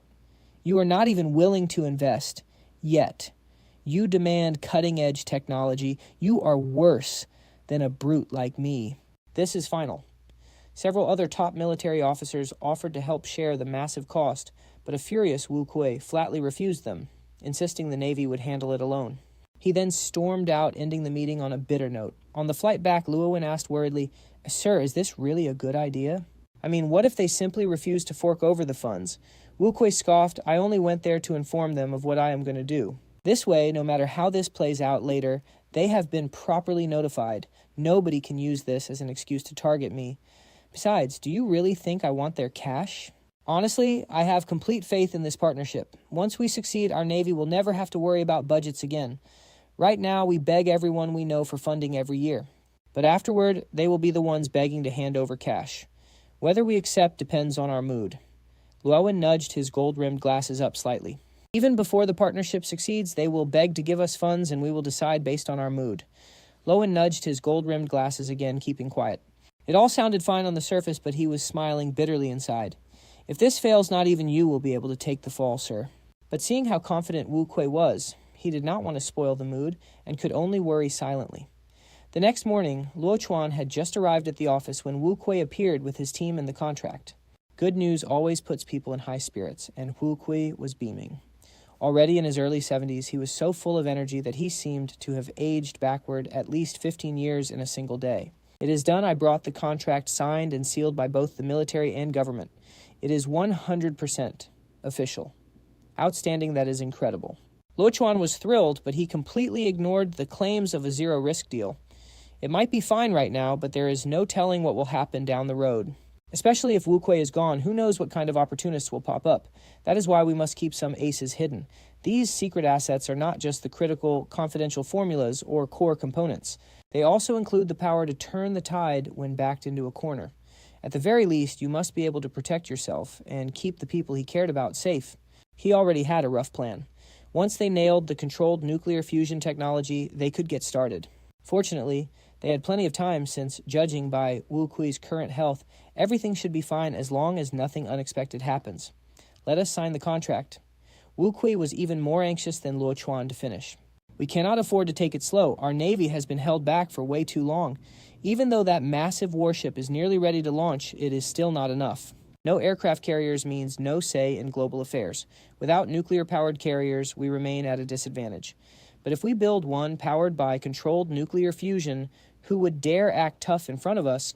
Without nuclear-powered aircraft carriers, we are still lagging behind. But if we can build a controlled nuclear fusion-powered carrier, who the hell would dare run their mouth in front of us? Who would dare challenge our Navy? We won't start fights, but we must get this capability immediately.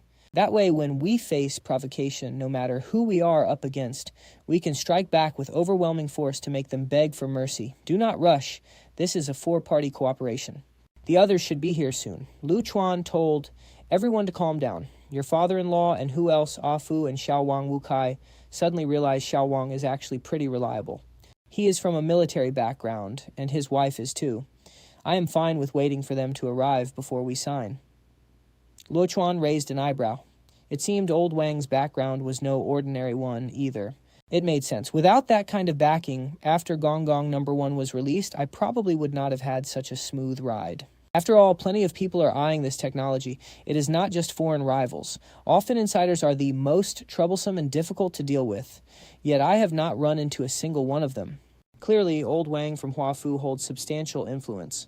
As for my father-in-law, well, he does not have much of a background. He is a first-generation, self-made entrepreneur. He can fend off minor issues, but certainly not major ones. This time is different, though. With the Navy stepping in to oversee things, no major troubles should arise. 10 minutes later, Ying Tianxi and Old Wang arrived, buzzing with anticipation. At first, Old Wang wanted to gather more details about what exactly this project entailed. But seeing Wu Kui there shocked him instantly. And when he learned the Navy alone was investing $200 billion for a 20% stake, he was floored. Why even ask what we are doing? Just sign the papers, transfer the funds, and get it over with.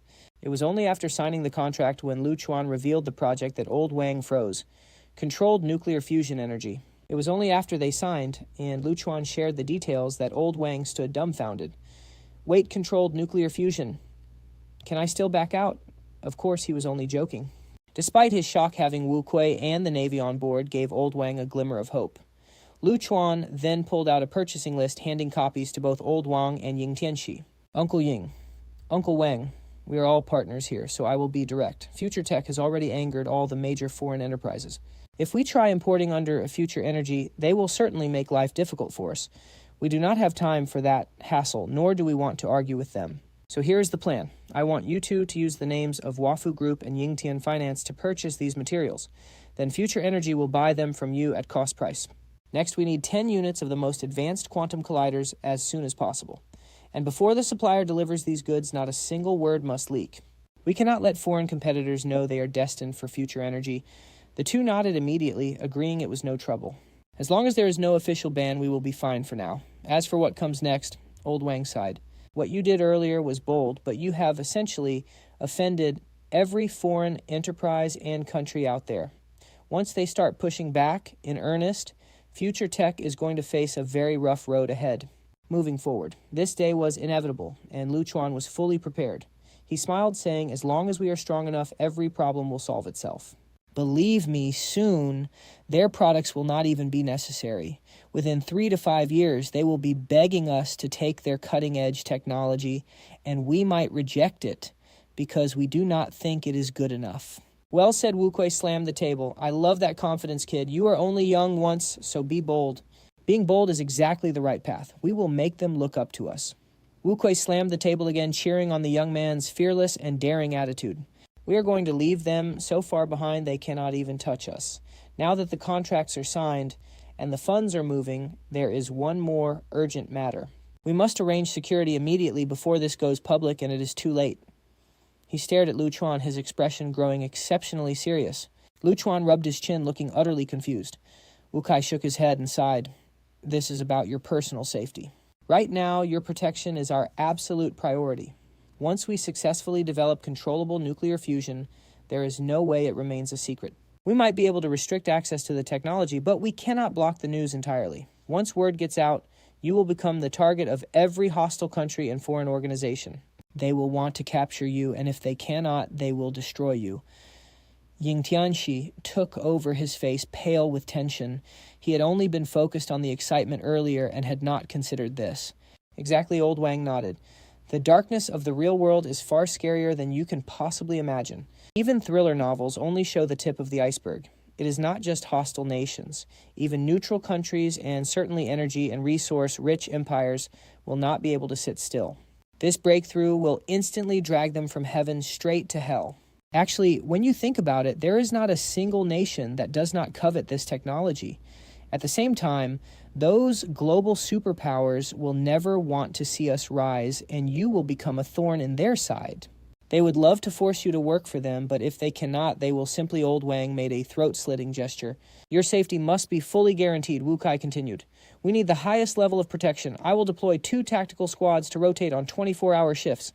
At the same time, we will station an entire military battalion nearby to secure the perimeter and keep you safe. They will operate discreetly so you won't even notice they are there during your daily routine. Hearing this, Lu Chuan was slightly shocked. Isn't this highest level of protection a bit excessive? 24-hour close security seems like overkill. He muttered, scratching his head. It feels quite inconvenient. Wu Kai calmly sipped his tea, looking entirely relaxed as if everything was fully under control. Don't worry, female soldiers hold up half the sky, too. Lu Chuan, you completely misunderstood my meaning. Oh, well, I guess I did. No saying no, right? As of now, you are officially on our Naval Expert Group roster, getting battalion commander benefits. Once controllable nuclear fusion technology is fully ready, you will step up to chief-level perks. Wu Kui added that it was not just him quickly wrapping up Lu Chuan's arrangements without leaving any room to object. He added that Lu Chuan's parents and future father-in-law also needed protection. Lu Chuan figured that as the boss, he surely would not be that unlucky, right? Even if targeted, his personal bodyguards and basic caution should keep him safe. Besides, once they go public, they would only hold rights to investment dividends, lacking any actual control. What could go wrong? But Wu Kui stood firm, asking what if enemies kidnapped them to threaten Lu Chuan? Well, they certainly could, so caution was vital. He offered 2 choices, either deploy 2 security teams for protection or move directly into the secure compound. That place had everything they needed and maximum safety. Wu Kui suggested moving in, but Master Ding declined. Sorry to trouble you, Mr. Wu, but please protect me instead. You have to assign guards to keep me safe. Since I refuse to move to the compound, please, Mr. Wu, you must send some security forces my way, as I have 1,000 employees to look after. Locking myself away in a compound is not a practical solution for me. Wu Kui agreed that was fair. When asked about his parents, Lu Chuan decided to consult them first. Since this heavily impacted their future, it was only right that they made their own choice. Lu Chuan accepted the security plans without hesitation. Safety was a major priority. If he already possessed the means to protect himself and his family, he would not worry, but for now, he relied on official support. If a hostile nation or rogue force took reckless risks to disrupt them, they needed a plan. We must prepare. Wu Kui told him to reach out once they decided, promising the guards within 2 days. Lu Chuan agreed and bid him goodbye. Soon after, Wu Kui departed Old Wang and Master Yin left too. Lu Chuan called his father, finding that his parents were out enjoying a game of mahjong. They had lived a simple, modest life. But with their son now worth tens of billions, they finally retired, slowly adapting to the lifestyle of the wealthy. They filled their days with delicious meals and casual mahjong games to pass the time. However, they kept the stakes incredibly low, playing just for fun, trading just 3 or 5 win a round. When Lu Chuan explained the safety concerns, his parents grew anxious but ultimately decided to move into the compound. Inside the military compound, they would be perfectly secure. Unless a foreign superpower completely lost its mind, no threat could ever reach them there. With that matter settled, Lu Chuan felt relieved and began drafting the future energy project. Meanwhile, Wu Kui rushed back to the naval headquarters, quickly entering the top-secret meeting room. Inside, the experts were locked in another incredibly loud debate. The room was so noisy their actual argument was completely unintelligible. He cut through the noise to announce that the partnership was officially successful and that the highly anticipated Chuan element would be arriving very soon. Hearing this, the researchers erupted with excitement. The Chuan element, he actually named it after himself. This young man is truly a once-in-a-generation genius. The new generation is leaving us old-timers in the dust. You can say that again, another added. Even though they still had no idea if the Chuan element could be successfully synthesized, their theoretical models proved that his design for a controlled nuclear fusion reactor was entirely viable.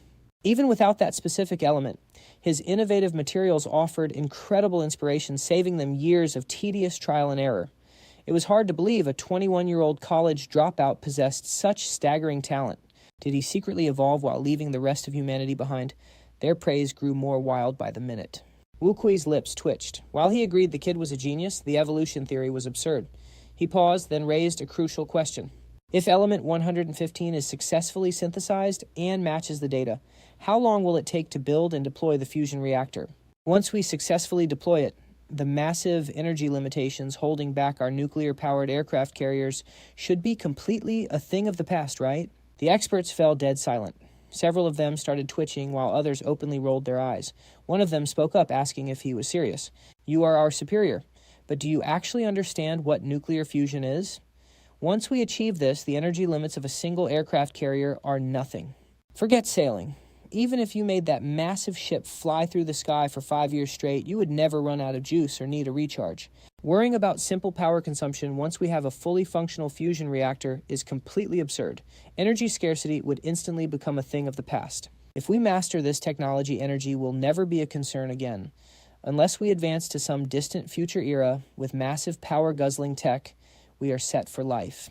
The experts kept grumbling, teasing old Wu for asking such basic questions despite his high-ranking position.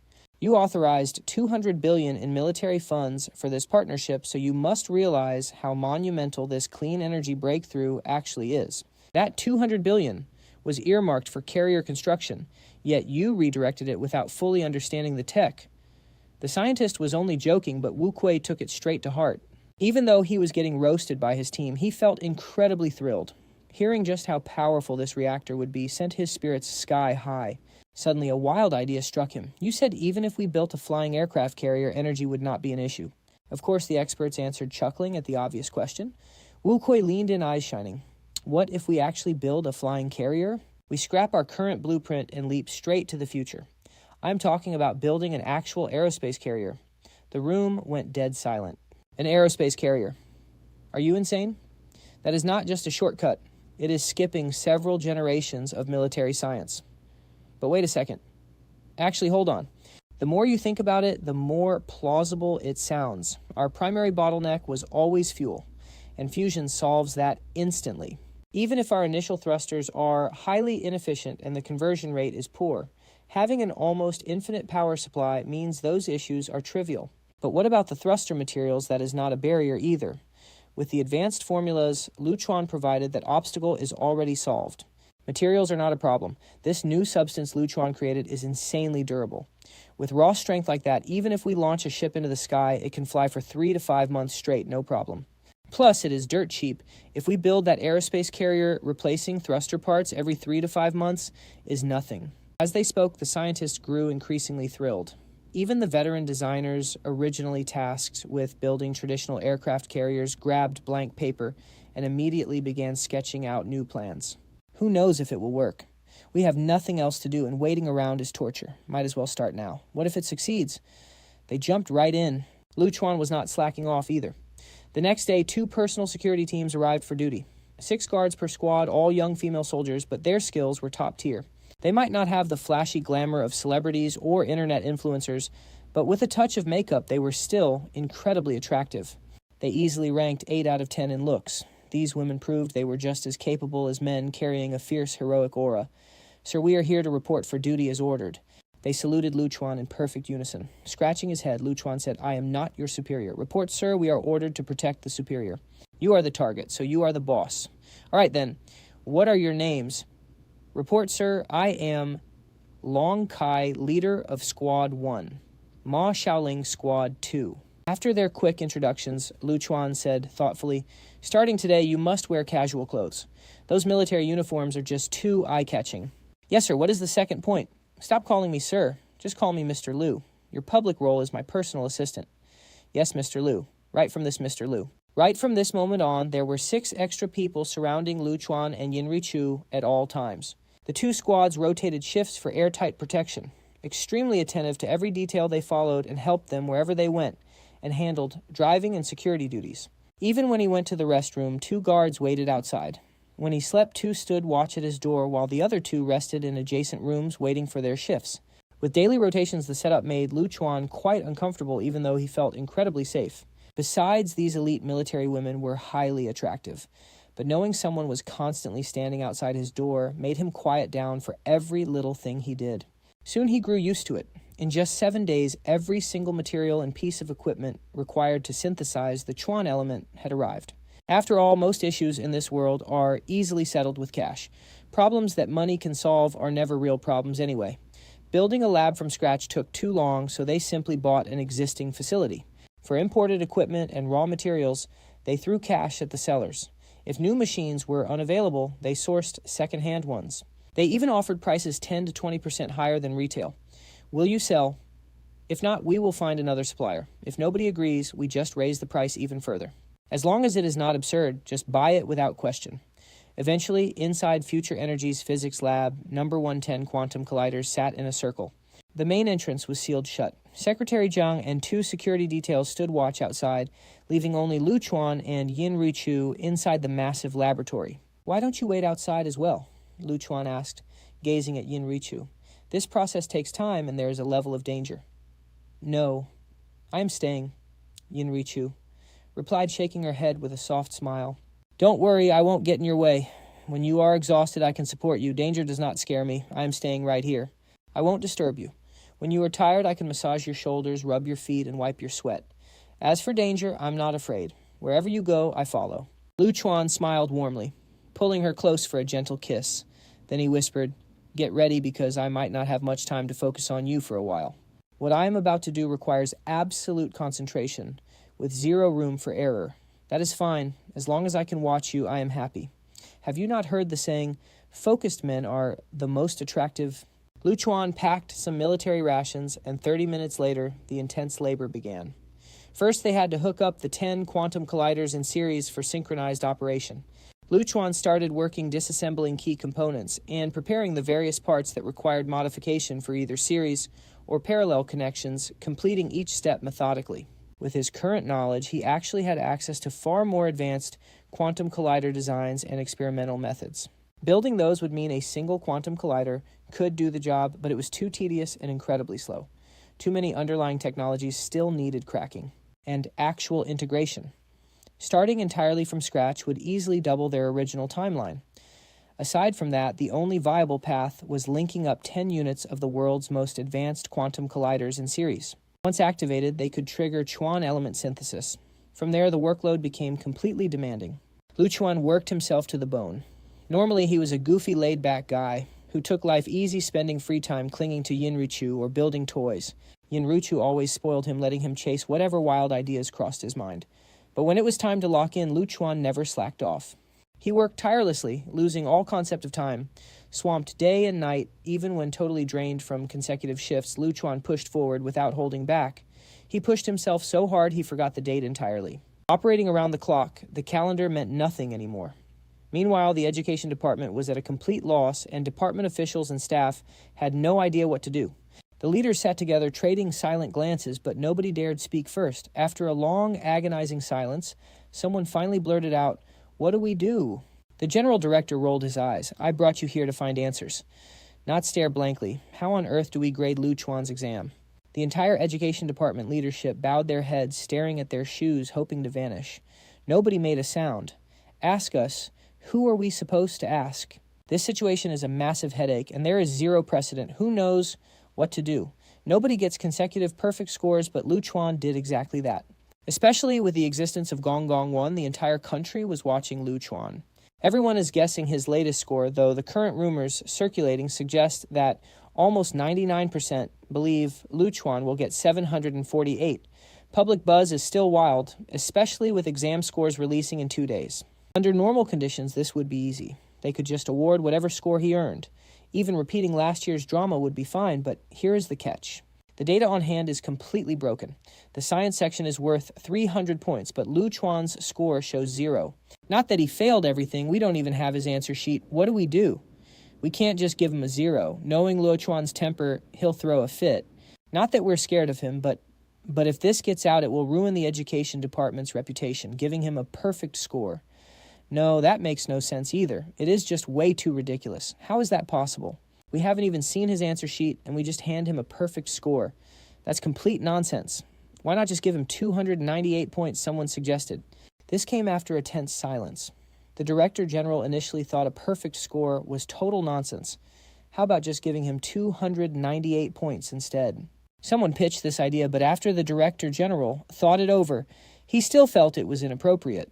Looking at Lu Chuan's track record and his other exam results, scoring 298 on the other Gaokao subjects should be easy. But this is the Gaokao. We cannot just assign grades based on assumptions, even if we believe he earned it. Especially with the whole nation watching.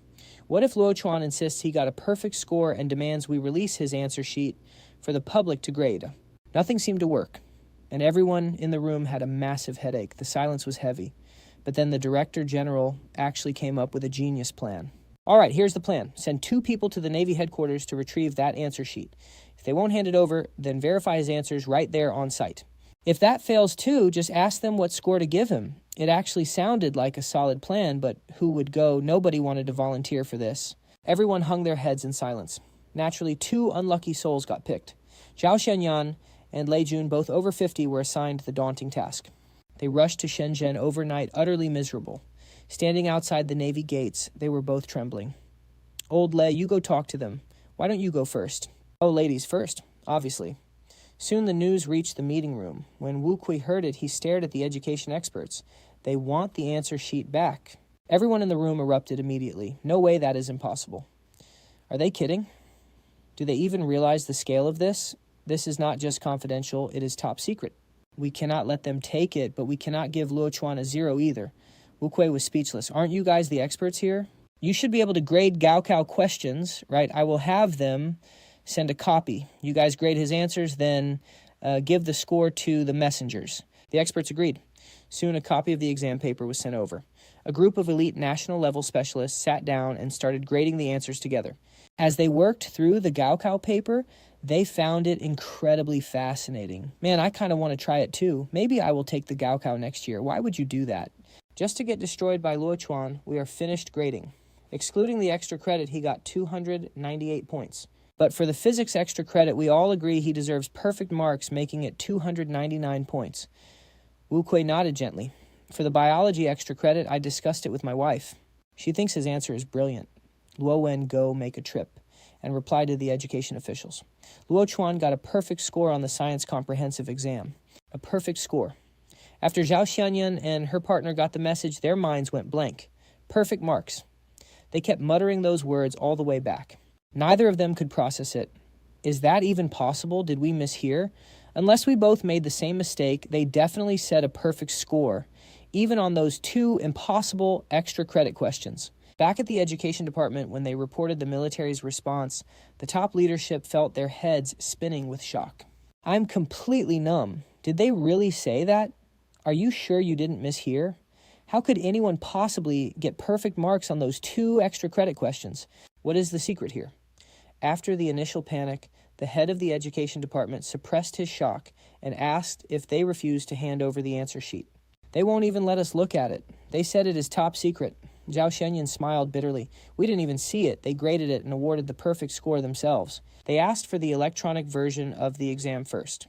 Supposedly, their internal experts took the test themselves, compared the answers, and officially awarded him the perfect score. The head supervisor was completely stunned. This is actually real, no way. How am I supposed to explain this to the public? Another wave of panic erupted. Everyone stared at him. This is insane. How do we explain this to the world? Another round of chaos broke out. Everyone turned to him. What do we do, sir? The current situation is incredibly tricky. What do you think we should do? Just give the order, sir, and we will follow it. The chief wanted to curse out loud. Cut the crap, you old foxes. Don't play dumb with me. Every single one of you is sharp. You think I am stupid. How can I make this decision alone right now? If something goes wrong later, I will be the one taking the fall. Do you think I am an idiot? We are here to discuss this together, so stop playing passive. But in my opinion, the best path forward is to accept the military's verdict. Perfect marks. Time passed. Finally, the day arrived for the Gaokao scores to be released. Countless students, parents, and netizens were glued to their screens. Even the internet trolls were paying close attention. But right now, most of those trolls want to cry. In one of their group chats, the members were melting down. The scores are dropping any minute now. I am already on the 18th floor rooftop. Nice view, just a bit windy and cold. 18 floors is nothing. I am on the 52nd floor. Are you guys serious? 3rd floor, because my house back home only has 3 stories. Damn it, I bet 30 million that Luo Chuan would get a perfect score, but they made the questions so absurdly difficult this year. I want those 30 million Sakura coins from the guy upstairs. Meanwhile, a few degenerate gamblers are celebrating. Serves you naive fools right, they mocked. You think a perfect score is that easy? Sure, he did it 3 times already, and became an overnight billionaire after developing Gonggong 1. But be real. The authorities would never let him keep getting perfect scores. I told everyone from the beginning not to bet on a perfect score, but none of you listened. Exactly, the higher-ups will never let him keep scoring perfectly. I warned you all from the start, but you guys just wouldn't listen to me. Exactly, you weren't thinking straight. You can only blame yourselves. While they chatted, millions of netizens watched the clock. Finally, the moment arrived. As students checked their grades, everyone else rushed to the leaderboard. Shockwaves hit. A perfect score. Are you kidding me? Am I losing my mind? I feel like I am dreaming. A dream within a dream. Luo Chuan got a perfect score again. Somebody slap me, please. Once the initial shock wore off, the internet finally started to wake up. A perfect score that is completely impossible even on a normal Gaokao exam. But there is no way in hell I am buying this. Do you even know what cancer is? Or green energy? It is not just about charging up some battery. You would have to solve nuclear fission waste first, or even master-controlled nuclear fusion. And some kid gets a perfect score on this. You expect me to believe that? I definitely do not. This score is a joke. Threaten me with a lawsuit all you want, I am calling it a scam. Nobody could ace this year's Gaokao. Absolutely nobody. When the news first broke, people were talking, but it was still manageable. Now it has turned into a massive Category 18 typhoon ripping across the web in seconds. The frenzy is spilling offline too. Aside from isolated mountain villages and quiet towns with very few young residents, everyone is talking about Luo Chuan. His second perfect score has driven the country mad. Outside of those quiet zones, the main talking point is his unbelievable score. It is way more shocking than when everyone first saw this year's brutal exam questions about curing cancer and nuclear fusion. Having those on the test was shocking enough, but a perfect score that is on a whole different level. A perfect score on cancer research and fusion. Do you believe that no way, practically nobody is buying it? Even the few people who once supported Luo Chuan are keeping quiet now, too intimidated to speak up. The more educated a person is, the more ridiculous this entire scenario looks to them. Because it is flat out impossible. Suddenly, the web is flooded with accusations of exam fraud, government corruption, and secret backers. People are not holding back anymore. Bitter comments are piling up by the minute. Nobody wants to believe this is real. Everyone is crying foul, saying they strongly suspect a massive cover-up. The Ministry of Education rigged this. They need to prove their innocence right now.